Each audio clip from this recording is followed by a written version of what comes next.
Cleveland. Regardless of the final score, Hawk Harrelson can already envision what his reaction will be after calling the last out of Sunday's 2017 regular season finale between the White Sox and Indians at Progressive Field. "Oh, I'll cry," Harrelson told MLB.com on Friday. "I cry about everything. On the first hole of a golf tournament I start crying. I would thank the good Lord he gave me the opportunity to be there on that first tee getting ready to compete."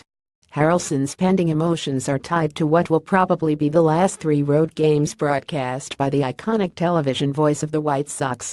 The 2018 campaign will mark Harrelson's 34th and final season with the Southsiders, but he mentioned on Friday that his planned 20-game schedule will take place at Guaranteed Rate Field. Cleveland stands as one of the many places that hold special meaning for the 76-year-old Harrelson.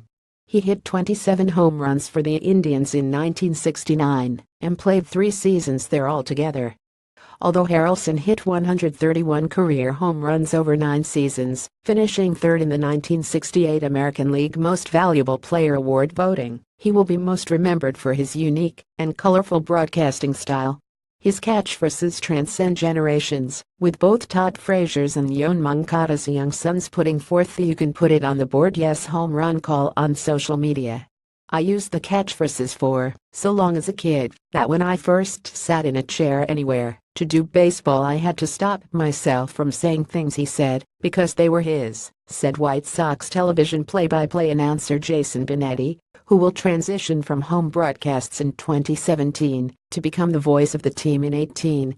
"I watched thousands of his games, so you have that in you. That was the first person that shaped me doing this." Obviously, Hess an icon for the city of Chicago and the Chicago White Sox, White Sox manager Rick Renteria said.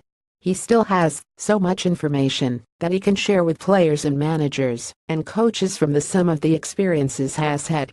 "It has been a special moment for I think all of us who have gotten to know him a little more and being around him." Renteria laughed and said he likes homers when asked about Harrelson's unabashed passion for the White Sox. "It's nice to have somebody that's always backing you," Renteria said. "He also can be one of your toughest critics." All that Harrelson brings to the booth will still be on display in 18. But he knows what Sunday will feel like for him as he reminisces this weekend in Cleveland, just as he did on the White Sox last road trip in Kansas City and Detroit. "Even if you're a fan of the other team in Chicago, you know Hawk and you know his catchphrases," Benetti said. "Even if you say you don't really like them, you use them. And if you love him, you use them." Scott Merkin has covered the White Sox for MLB.com since 2003. Read his blog, Merk's Works, follow him on Twitter at Scott Merkin, on Facebook and listen to his podcast. This story was not subject to the approval of Major League Baseball or its clubs.